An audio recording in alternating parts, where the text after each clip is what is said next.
أمتنا تشبه بنيانا وليبقى البنيان قويا، نتعاون في الخير جميعا، نتكاتف في الحق سويا، ولننشر في كل مكان أخلاقا فاضلة عليا السلام عليكم ورحمة الله تعالى وبركاته. بسم الله والحمد لله والصلاة والسلام على أشرف خلق الله سيدنا محمد وعلى آله وصحبه أجمعين. أهلا وسهلا ومرحبا بكم أعزائي المشاهدين والمشاهدات في موضوعنا. نكمل ما تحدثنا في الحلقات السابقة، موضوع كيف نحقق السلامة النفسية.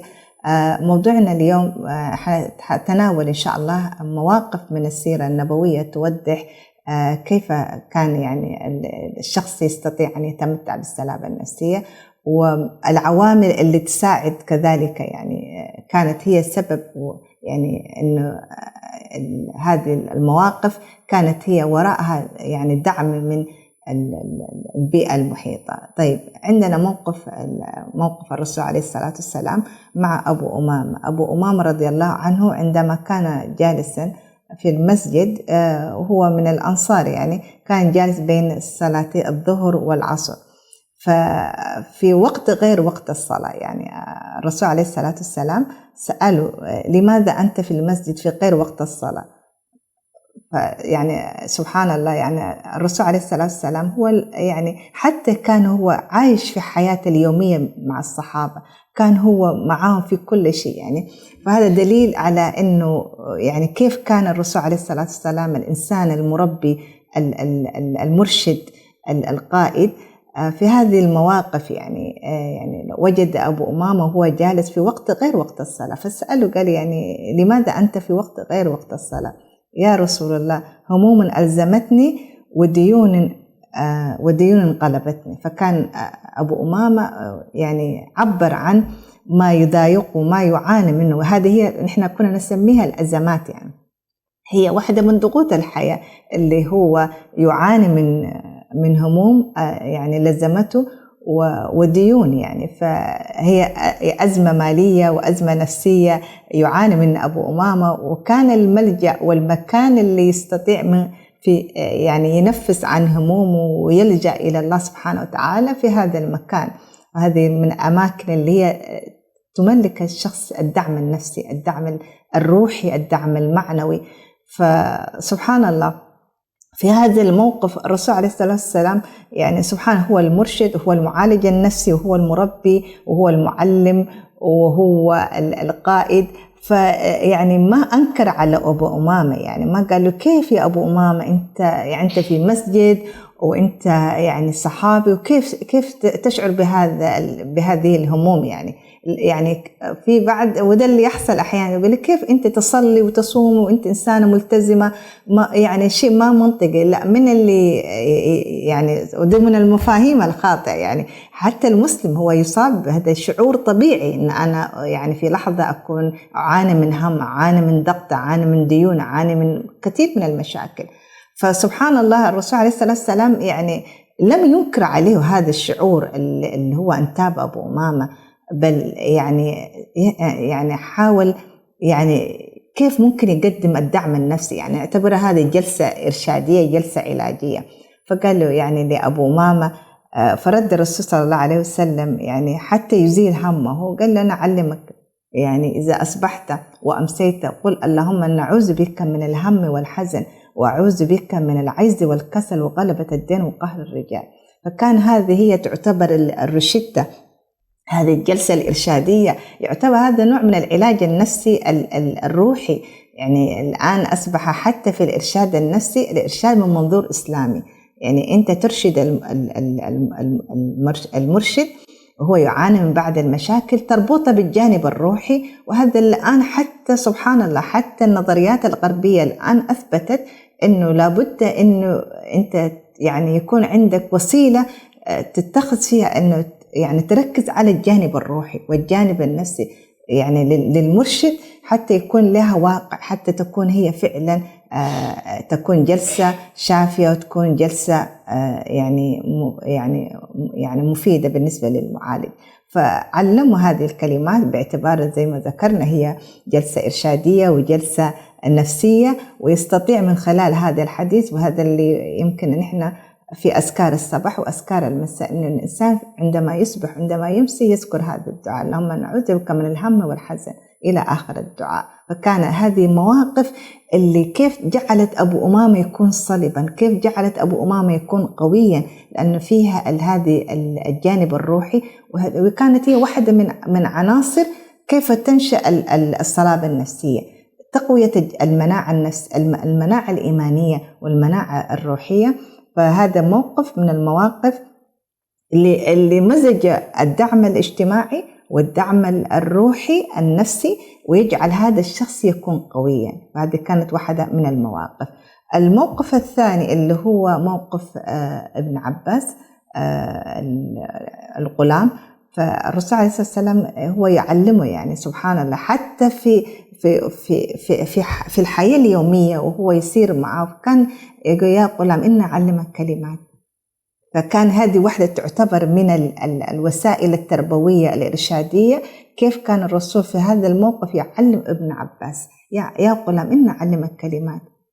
إذا يعني سبحان الله، أحفظ الله يحفظك، أحفظ الله تجد اتجاهك، إذا سألت فاسأل الله، وإذا استعنت فاستعن بالله، واعلم إن الأمة لو اجتمعوا على أن ينفعوك لن ينفعوك إلا بالشيء قد كتب الله لك، ولو اجتمعوا على أن يضروك لن يضروك إلا بالشيء قد كتب الله عليك، رفعت الأقلام وجفت الصحف.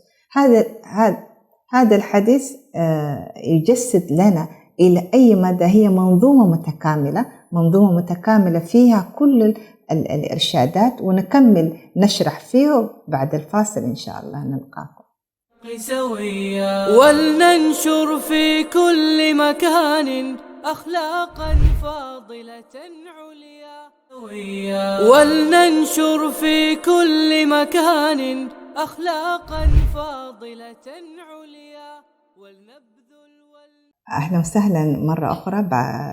تحدثنا في الجزء السابق اللي هي من ضمن المواقف، هي موقف شرحنا في موضوع الحديث ابن عباس. فهذه واحدة من الأشياء اللي تجعل الشخص قوي. يعني إحنا ذكرنا كيف نحقق السلامة النفسية، كيف نحقق وكيف ننشئ أبنائنا أن يتمتعوا بهذه السلامة النفسية. أولا إنه نركز على الجانب الروحي وتقوية الجانب الإيماني، إن إحنا نربي أبنائنا إن مهما كان، يعني سبحان الله، يعني هذا المبدأ اللي هو مبدأ إنه كل شيء بيد الله. يعني سبحان الله، الطفل لما ينشأ وهو نحن نقرس في هذا الحديث اللي هو أحفظ الله يحفظك. إذا إحنا طبقنا هذا الحديث بهذا المفهوم النفسي الاجتماعي، حقيقة حيكون أبنائنا أبناء أقوياء، وهذا ما نسعى إليه. والمؤمن القوي خير وأحب إلى الله من المؤمن الضعيف. القوة تعني هي قوة نفسية، قوة اجتماعية، قوة عقلية، قوة يعني قوته في تفكيره، قوته في اتخاذه لقراره، قوته في إرادته، قوته في ثقته بنفسه، قوته في إنه يعبر عن ذاته. هذا ما نسعى إليه. وللأسف يعني يمكن كثير مننا في عمليتنا لتربيتنا لأبنائنا يعني نغفل عن هذا الجانب. يعني يمكن إحنا نركز، نهتم بحفظ القرآن، نهتم بالجانب الروحي، لا، ونركز إنه يكون ابننا صالح. لكن يعني أهمية القوة في حد ذاتها هي قوة النفس. يعني الشخص القوي يستطيع أن يدافع عن نفسه. وهذا يمكن كثير من الأبناء اللي يتعرضوا للتنمر في المدارس، يعني ويبدأ الطفل ينشأ وهو ضعيف جدا، يكون طفل هش، ممكن يتعرض لكثير من أن يكون هو فريسة للعصابات، يكون فريسة لأنه يعني يتعرض لاضطهاد، لمشاكل كثير.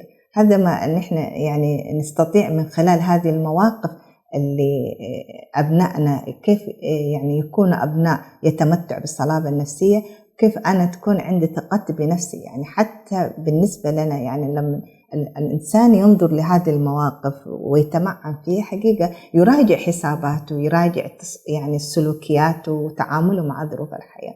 آخر موقف يعني يمكن من المواقف اللي أذكرها هي قصة الإفك. والكل يعلم قصة الإفك السيدة عائشة رضي الله عنها، يعني كيف لما تعرضت لهذه الحادثة كيف كان موقف السيدة عائشة وهي بنت الصحابي الجليل سيدنا أبو بكر وهي زوجة النبي عليه أفضل الصلاة والسلام. في حادثة الإفك حقيقة إحنا أخذها من جانب نفسي، من جانب اجتماعي، من جانب تربوي. هذه السيدة عائشة كانت يعني أبدا يعني ثقتها أولا بربها، يعني ثقتها بأن الله سبحانه وتعالى، وده اللي يتفق مع الحديث إن أحفظ الله يحفظك. يعني إذا الإنسان حفظ الله، الله هو يحفظه، أحفظ الله في كل شيء. فكان ثقتها بالله سبحانه وتعالى إنه الله سبحانه وتعالى حينصره، والله سبحانه وتعالى حيبين الحقيقة إنه يعني من الموقف الحصل بالنسبة للسيدة عائشة. السيدة عائشة لم تضعف ولم تنهار، بالعكس يعني كانت هي قوية، لم تتنازل عن حقها. كانت هي يعني شخصية عظيمة جدا وقوية في مواجهة لهذا الضغط. نعتبر هذا النوع من الضغوط اللي تعرضت له. كيف أدارت هذه الأزمة؟ كيف تعاملت معها؟ هل هي يعني فعلا يعني انهارت وهل فقدت السيطرة على نفسها؟ لا، بالعكس، هي لجأت إلى الله سبحانه وتعالى. يعني سبحان الله. وفي هذا الموقف يمكن يكون هذا موقف يعني نحن نربي في بناتنا إنه يكون بالنسبة لنا هذه السيرة، هذه المواقف، هذه القصص نستوحي منها كيف نحن ننشئ بناتنا على إنه البنت كيف تكون هي تعتز بدينها، تعتز بنفسها كمسلمة. نقرس فيهم هذه القيم حتى تكون بالنسبة لنا هم القدوة، وهذا ما يسمى الإرشاد بالقدوة. نحقق الصلابة النفسية في تربيتنا لبناتنا ولأبنائنا، نستصحب معنا هذه القصص وهذه المواقف، كيف البنت تكون هي عندها هذه العزة وهذه الكرامة وهذه الثقة بالنفس حتى لما تواجه مشاكل الحياة. إذا يعني البنت بعد ما تتزوج في بيتها في حياتها الزوجية، إذا كانت هي فعلا عندها هذا الوعي، عندها هذا الفهم، علاقتها بربها، هذا ما يجعل البنت يعني تكون هي قوية لذاتها، وبالتالي هي تنشئ لنا أجيال وتنشئ لنا أبناء صالحين وأبناء أقوياء. وهذا ما نسعى إليه حقيقة في نحن من هذا البرنامج. كيف نستطيع أن نصحح كثير من المفاهيم الخاطئة، كيف نستطيع أن ننشئ أجيال قوية، أجيال تعتز بهويتها، أجيال تعتز بقيمها وبمبادئها حتى تصلح مجتمعاتها.